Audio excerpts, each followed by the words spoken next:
Salut les amis, aujourd'hui je vais vous montrer un film de crime, drame, thriller de 2009 intitulé Le Bon Citoyen. Clyde est un bricoleur. Sa fille a suivi ses traces et a fabriqué un bracelet pour lui et en fabrique un pour sa maman. La femme de Clyde lui demande d'ouvrir la porte. Lorsqu'il le fait, il est assommé et deux cambrioleurs entrent dans la maison.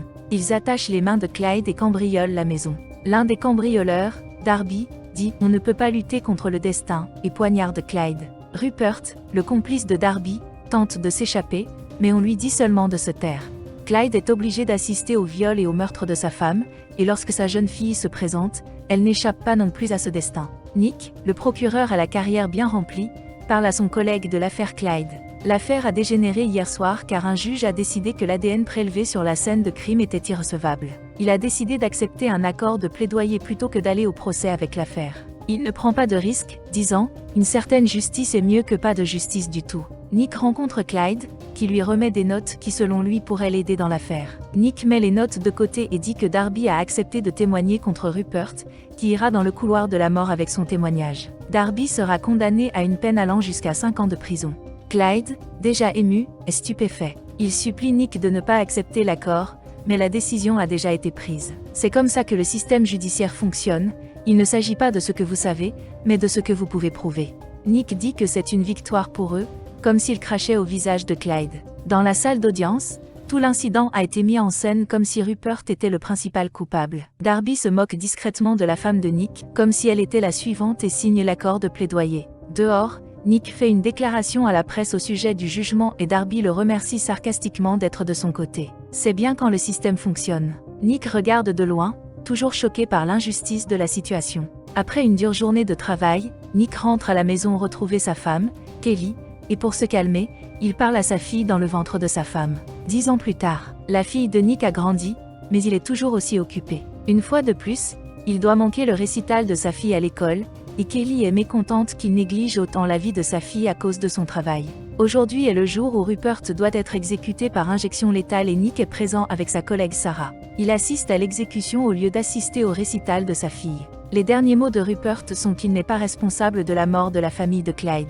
Cela ne convient pas à Sarah et Nick. Rupert se voit injecter 3 drogues, administrées dans un ordre précis. Au lieu de mourir sans douleur, il se met à trembler et à crier de douleur et meurt d'une mort agonisante. Le directeur explique qu'ils ne sont pas responsables de l'agonie de l'homme, cela n'est jamais arrivé auparavant. Un policier arrive et remet au procureur une bouteille sur laquelle est inscrite la phrase « On ne peut pas lutter contre le destin ». Nick reconnaît cette phrase et la police cherche à savoir où se trouve Darby. Chez Darby, qui renifle de la farine, il reçoit un appel. Il entend une voix étouffée qui dit tout ce qu'il y a à savoir sur lui. Darby devient paranoïaque. La voix lui dit de regarder par la fenêtre. Il voit la police qui s'approche de lui de tous les côtés. Darby se précipite dehors et tire quelques coups de feu sur des voitures de police. Il reçoit un autre appel de la voix étouffée qui lui dit que s'il veut éviter la prison, il doit se débarrasser de son arme et se diriger vers l'usine abandonnée. Darby fait ce qu'on lui dit. Heureusement, sur le chemin, il trouve un officier endormi dans sa voiture. Il monte dans la voiture, saisit son arme et le force à conduire. Il s'arrête dans un endroit désert. Darby le traîne dehors et lui dit de se mettre à genoux,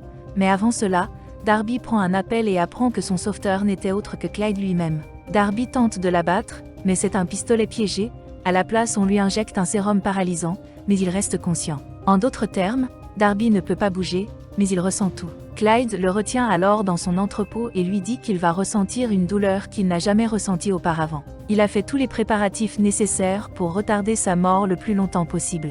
Avant de commencer la torture, Clyde lui dit qu'il sait ce que c'est que d'être impuissant, tout comme il l'était il y a 10 ans. Vous ne pouvez pas lutter contre le destin. Il lance l'enregistrement et commence à démembrer Darby. Nick et Sarah discutent de la falsification de l'injection létale. Nick pense que Darby n'a rien à voir avec cela car il n'a pas le cerveau pour le faire. Un peu plus tard, la police trouve Darby en 25 morceaux. Ils informent Nick de ce spectacle macabre. Sarah réalise que la seule personne qui a un mobile est Clyde. Il a vendu tous ses biens ces dernières années, achetant des propriétés dans des endroits bizarres. Il est également propriétaire de l'entrepôt où Darby a été retrouvé. La brigade de police est en route vers la maison de Clyde, qui est en train de se déshabiller calmement lorsqu'il entend les sirènes. Ils entourent sa maison et Clyde les reçoit chaleureusement, mais nu. Il est arrêté et sur le chemin de la voiture, il lance à Nick un regard menaçant. Chez Clyde, Ils trouvent des livres de droit et un morceau de journal déchiré sur lequel Nick et Darby se serrent la main. Ils font menotter Clyde dans la salle d'interrogatoire d'une prison. Malheureusement, ils n'ont aucune preuve contre lui et ne peuvent qu'espérer des aveux. La fille de Nick reçoit un enregistrement de ce qui est censé être son récital et supplie sa mère de le regarder, mais elle refuse, disant qu'ils le regarderont avec son père. La fille de Nick insère tranquillement le DVD. Ce n'est pas son récital, mais Clyde qui découpe Darby. Nick confronte Clyde. Il désactive le système de diffusion en direct et joue la comédie, comme si Clyde avait fait ce qu'il fallait. Clyde avoue de manière détournée qu'il voulait tuer Darby et Rupert et qu'il s'est creusé la tête pour savoir comment les tuer. Nick prend cela comme un aveu et commence à sortir, mais Clyde l'arrête, lui expliquant soigneusement la routine quotidienne de Nick et lui demandant de s'asseoir, même si Nick dit qu'ils l'ont terminé. Clyde dit que tout ce qu'il lui a dit est irrecevable car il n'a jamais dit directement qu'il avait tué quelqu'un et il sait qu'ils n'ont aucune preuve. Même si Darby a été retrouvé mort dans l'entrepôt de Clyde, Clyde possède de nombreuses propriétés à travers le pays et peut dire que c'était un coup monté. Nick dit qu'ils savent qu'il l'a fait, mais il ne s'agit pas de ce que vous savez, il s'agit de ce que vous pouvez prouver. Clyde dit qu'il donnera ses aveux complets si Nick peut faire quelque chose pour lui. Clyde veut un lit et l'ego de Nick prend le dessus. Le superviseur de Nick, Jonas, le gronde pour ne pas avoir accepté le marché. Une confession pour un matelas alors qu'il n'y a aucune preuve, c'est plutôt bien. Nick croit fermement que Clyde joue avec eux. Jonas lui conseille une fois de plus de conclure le marché. Clyde obtient le matelas qu'il voulait, quelqu'un le mate déjà à la prison. Le directeur de la prison exprime son mécontentement à l'égard de Clyde. Dans la salle d'audience, Nick plaide pour refuser la libération sous caution de Clyde. Pour sa défense, il affirme être un citoyen respectueux des lois et Nick n'a pas l'ombre d'une preuve pour le maintenir en détention sans caution. Le juge est enclin à donner raison à Clyde. Nick dit que Clyde avait accepté de faire des aveux complets, mais qu'il ne l'a pas fait.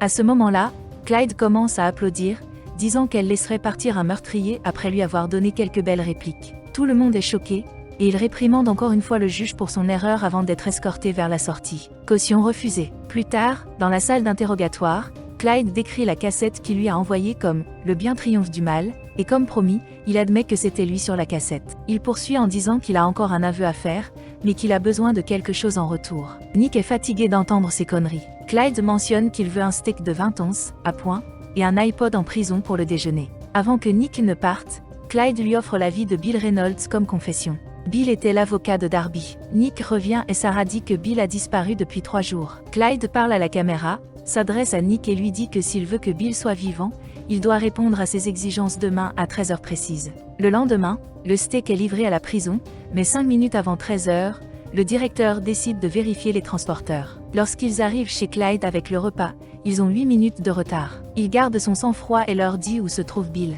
Il leur dit aussi que le rendez-vous de 13h n'était pas pour lui, mais pour Bill, donc il ferait mieux de se dépêcher. Nick se précipite vers un hélicoptère et ils se rendent sur les lieux pendant que Clyde écoute son iPod et déguste un steak avec son compagnon de cellule, qui venait de le menacer. Ils deviennent rapidement bons amis, mais tout cela n'est qu'une comédie de Clyde, qui voulait l'os du steak. Il met la musique à fond et donne la manette au codétenu pour le distraire pendant qu'il le poignarde dans le cou. Les gardes viennent dans la cellule de Clyde et le directeur est furieux. Nick a trouvé Bill enterré avec un masque à oxygène. Il est mort. Ça leur a pris 15 minutes pour arriver de la prison jusqu'ici. Donc, si Clyde avait eu son repas à temps, Bill serait encore en vie. Nick reçoit un message de Sarah lui disant que Clyde a tué son compagnon de cellule et que le directeur le met en isolement. Nick rend visite à Clyde dans sa cellule d'isolement et lui demande quel est l'intérêt de tuer toutes ces personnes. Clyde veut que tous les gens soient tenus responsables de leurs actes. Nick donne à Clyde le bracelet de sa fille et lui demande si sa famille serait fière qu'il se venge en leur nom, mais sa femme et sa fille ne peuvent rien ressentir.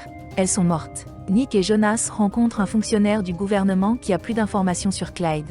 Il dit que Clyde est un tacticien né qui tue des gens sans être dans la même pièce qu'eux. Si Clyde est en prison, cela signifie qu'il voulait y être. Le codétenu qu'il a tué n'était pas un hasard, c'est un pion qui a été retiré de l'échiquier et il suggère qu'il cherche la prochaine pièce. Le fonctionnaire dit à Nick que le seul moyen d'arrêter Clyde est d'aller dans sa cellule et de lui mettre une balle dans la tête, car sinon il ne peut pas l'arrêter, puisqu'il vise tous ceux qui ont été impliqués dans l'affaire de sa famille. En partant, il dit « Si Clyde te veut mort, tu es mort ». Avec cette information, Nick et Jonas viennent voir la juge et lui demandent de violer les droits civils de Clyde et de restreindre les visites pour assurer la sécurité de tous. Elle accepte et signe un document. Son téléphone portable sonne et quand elle répond, il explose. Ils sont choqués. Nick rend visite à Clyde dans une salle d'interrogatoire de la prison. Il lui pose des questions sur son complice et sur l'intérêt de cette vengeance. Clyde se met en colère car Nick ne comprend toujours pas de quoi il s'agit. S'il voulait se venger, il aurait massacré sa famille au cours des 10 dernières années. Clyde donne une dernière chance à Nick, le libérer avant 6 heures du matin où tout le monde mourra. Clyde est escorté par plusieurs gardes jusqu'à un isolement maximal. Nick et Sarah se retrouvent dans une prison où ils épluchent des documents, afin de trouver des indices sur ceux qui aident Clyde de l'extérieur, mais sans succès. Sarah commence à douter de la justesse de leur décision de passer un accord avec Derby à l'époque. Nick lui assure qu'elle l'était. L'équipe du procureur reste jusqu'à 6 heures du matin, puis Nick renvoie tout le monde chez lui pour se reposer. Lorsque Sarah démarre sa voiture, les bombes attachées aux voitures explosent, tuant tout le monde, y compris Sarah. Comme Clyde est toujours emprisonné, Nick est sûr que quelqu'un l'aide. 6 officiers ont été tués. Nick et Jonas rencontrent le maire, qui ne peut imaginer comment un homme arrêté peut faire autant de dégâts. Elle désigne les 2 agents de sécurité. Nick envoie sa famille dans un endroit sûr et appelle ça des vacances. Pas de carte de crédit ni de téléphone portable, rien qui puisse trahir leur localisation. Quand Nick revient à l'intérieur, il remarque l'article de journal encadré, ce qui signifie que quelqu'un est entré dans sa maison. De retour à la prison, Clyde est libéré pour une promenade et est accueilli par Nick et le détective. Sous le coup de la colère, Nick bat Clyde, qui se contente de dire que c'est bien qu'il soit en colère, il s'échauffe. Le détective sort une arme, mais Nick l'arrête. Clyde dit que ce dont Nick va être témoin sera biblique. Aux funérailles de Sarah, Jones pense qu'ils l'ont cherché, mais Nick croit toujours qu'ils ont fait la bonne chose, mais il commence à douter de lui-même. Alors qu'il s'éloigne, un homme vêtu de noir contrôle un drone militaire armé d'une mitrailleuse, d'un EMP et d'un lance-roquettes. Il désactive les voitures et elles s'arrêtent. La voiture de Jonas est criblée de balles anti-char et pour s'assurer que Jonas est fini, il fait exploser la voiture. Le maire n'arrive pas à croire que Nick ait laissé faire ça aussi longtemps. Elle veut le renvoyer, mais pour réduire la pression médiatique sur elle, elle le nomme nouveau procureur du district. Le maire de Philadelphie a émis un ordre d'urgence pour verrouiller toute la ville. Personne n'est autorisé à se déplacer librement dans la ville. Nick reçoit un email du contact de Sarah. Il s'agit d'un bien immobilier que Clyde a acheté. Il trouve toutes les propriétés vendues à Philadelphie au cours des 10 dernières années et compare les montants. Nick découvre que Clyde possède un petit garage, non loin de la prison. Lui et le détective se réunissent pour vérifier le garage. Ils trouvent un trou dans le sol. C'est un tunnel que Clyde a creusé et qui passe directement sous la prison. Clyde a fait une entrée dans chaque cellule. C'est pourquoi il a tué son compagnon de cellule, c'était son plan depuis le début. Le détective vérifie la cellule de Clyde, mais il n'est pas là.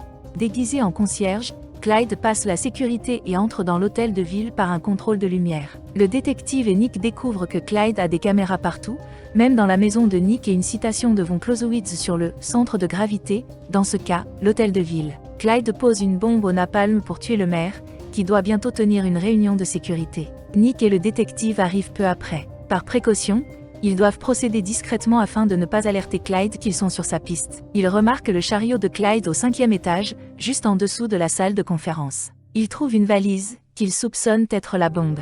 Le démineur ouvre la valise et dit que la bombe est activée par un téléphone portable et peut exploser à tout moment. Des agents chargés de surveiller l'entrepôt de Clyde le remarquent et préviennent Nick. Clyde se rend à son équipement dans le tunnel et assiste au début de la réunion. Il prend son téléphone portable et monte dans sa cellule. Dans la cellule, Clyde est surpris par Nick. Il a une arme et demande à Clyde de faire ce qui est juste, en lui donnant une échappatoire. Clyde demande s'il est là pour conclure un dernier marché. Nick dit qu'il a finalement appris ce que Clyde essayait de lui dire depuis le début, « Je ne fais pas de marché avec les meurtriers ». Nick lui dit de ne pas le faire, que c'est une décision avec laquelle il devra vivre pour le reste de sa vie. Clyde dit qu'il est désolé et appelle le numéro. Nick paraît dit que par « le reste de sa vie », il voulait dire environ 25 secondes, alors que le détective verrouille la porte de son tunnel. Nick a placé la valise contenant la bombe sous le lit de Clyde. Il regarde une dernière fois le bracelet de sa fille avant que sa cellule ne s'enflamme et n'explose. La fin. Merci d'avoir regardé. Abonnez-vous si vous voulez voir d'autres vidéos comme celle-ci.